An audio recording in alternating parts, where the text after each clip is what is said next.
ولا لينا شركي ورسي عن خروج بدل ما أنت وحان ربا إنا فلنقيو هوية صفية إيه المهدة إيه دباتة كلاهيستا إيه حبسك دباتة كلاهيستا هوية صفية وهوية صوماليات وهوية إن بدن إنه أرجني أيضا أو المهدة سقرح بدن أولى عياريسا أولى كفتميسا أي عيارتي صومالي دو عياره يقانين الصومالي دا دقن كوداها المهدة اللي ليس وهوية أي كم وقتي إن المهدة كورساتو أو المهدة صفي عن أقرب استاكتو لكن مشكلة دا جرتا وحيتا هاي هوية دي مانتا صدن سنة أيا لغو حكومي أو لليه وحبسي بي قليسا هوية دي وي أويسا waxay leedahay dhibaato ayaa ay haysato bay leedahay Soomaaliya hal ay garab istaaga bay leedahay maalmahan waa ogeydeeno Facebook ayay hooyadu aad uga hadlaysay haddana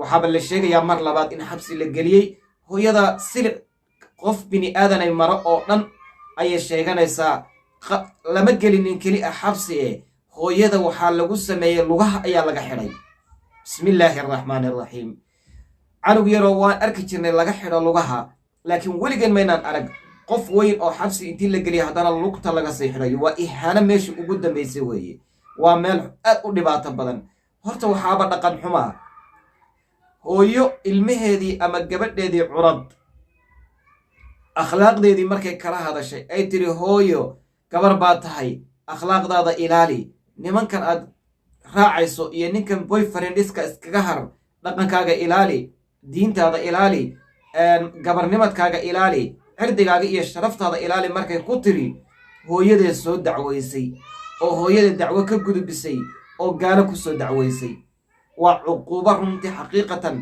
meel ay ka timaada inaan garanaynin bariga yaryaray ba waxaan dhihi jirnay dibadda markii la tago ilmahaaga ama ilmaha yaryarka ba aabahood iyo hooyadood bay dacweeyaan hadday qaniina waxay dhahayaan ilkaha la iga guro aabahay uu iqaniinay ama hooyada ilkaha la iga guro sheekooyin saas oo kale ama markaan yaryaray ku sheekaysan jirnay waxaan arkay sheekooyinkii oo run ah gabar hooyada dacweysay oo lugta looga xirayo sidii marka iyada canugga ahayd oo kale lugta looga xiri jiray si ayna dabka ugu dhicin si ayna magaranaysa meel xun uga dhicin iyagoo lagu xanaanaynayo bal ila daawada hooyada oo ooyeysa qaatan habarteedu arwasiyaaniyo aad sheegayda marka anigu naagtas waxaan ahay taagan gabarteeda dila karta ebisa karta ilaahayna aniga cadaabi waa ila daawateen hooyadaasi waa arinteedu qiiray leedahay runtii xaqiiqatan waxaan aad xusuustaa dhibaatadii ku dhacday ee hadda social media u soo gashay ee u samaysatay YouTube-ka Faadima Buraanbur oo kale runtii ilmaheedii oo ilmo waaweyn abaa laga haystaa laakiin maanta ayaga oo laga haysto bay la socotaa warnimaya wax cajiib weeye arrintan noocan ee soo korodhay waxa weeyaan waa arrin la yaab leh waa zaman aakhir baan ku jirnaa baa maanta waxaynu aragnay iyadoo reality oo xaqiiqa oo dhab ah baynu aragnay waxa isweydiin leh aabbayaashii hooyooyinkan ilmaha la dhalay xaggee aadeen hooyooyinka laftooda calaamatu su'aal baa saaran aabbihii canugan kula dhalay ee ilmahan faraha badan kula dhalay ee kaa dhalay hadday laba aabba ahaayeen oo kala duwan hadduu mid ahaa xaggee aadeen maxay kuu garab istaagi la'yihiin maxaa un community Soomaali iyo qabiil hebel iyo reer hebelow iyo tolkaygii iyo community hebelow iyo culimadii reer meesha joogtay loo leeyahay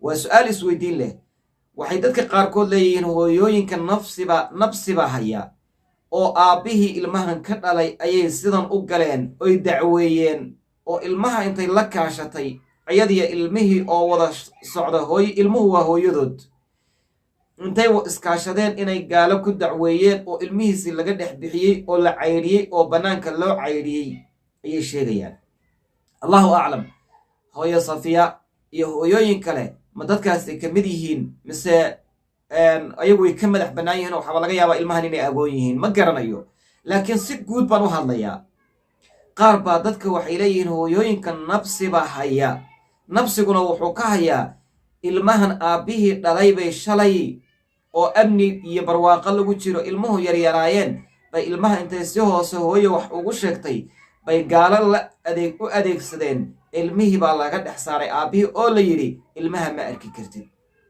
waad dilaysaa, waad jir dilaysaa, hooyadii baad kufsanaysaa.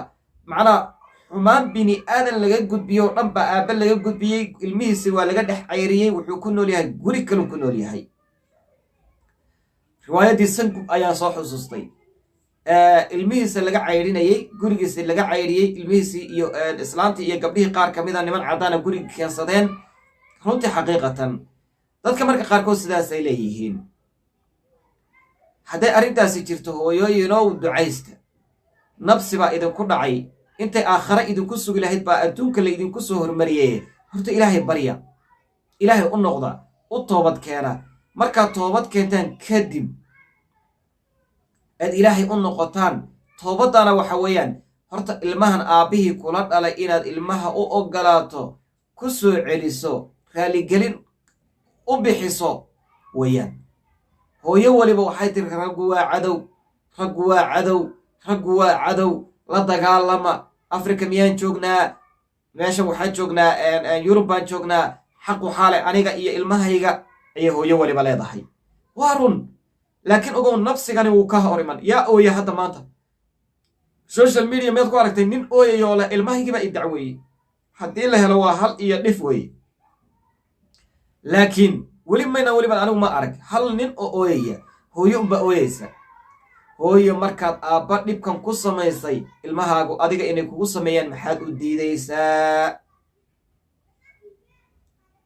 haddaad diiddana ma diidi kartaaba, waa kuway ku haysataa. ilmahaagiibaa ku dacweynaya, ilmahaagiibaa lugta kaa xidhaya, ilmahaagiibaa ilkaha kaa guraya, ilmahaagiiba lagamana toobad keenaya arrinta noocaas. oo hooyooyinkii war shalayba waxaan inagu dhacday, maanta aynu isjirna ma leh. dad muslimaynu nahay, dardaarankaygu waxa weeye dad muslimaynu nahay, gaala ma nihin. gaalka ilaahay wuu u seeta dheerayaa. ina allaha la yumli lildaalimi xataa idaa akhadahu lam yuflithu. gaalka ilaahay wuu u seeta dheereeyaa, waa la daaqsiiyaa, waa la daayaa, laakiin maalinkuu ilaahay qabto balaayaa ku dhacda. geed weyn oo xididada loo fujiyey baa laga dhigaa. laakiin adigu muslim baa tahay, waa lagu ilaashanayaa. rajaad leedahay, ilaahay ma garanaysaa, qof rumeeyey baa tahay, ilaahay raju kaa leeyahay subxaanahu wa tacaala. haddaad dhibaato samaysa adduunka korkiisa ayaa lagaaga goynayaa. hooyooyinoo marka idinku laftiinnu dib isugu laabta. aabbaha ilmahan dhalay kama maarantaan, ilmuhu kama maarmaan. caqliga aabba iyo hooyo oo laysu geeyabay ilmuhu ilmo suuban ku noqdaan oo waalidnimadka iyo xuquuqdiisa yaqaana. hooyo tabarteedu waxa weeye cunto karis iyo ma garanaysaa madax salaax weeye. hadday intaa dhaafto, hooyo ilmaha tarbiyadiisa wax weyn kama geysan karto. hooyooyinow ilaahay ka cabsada subxaanahu wa tacaala.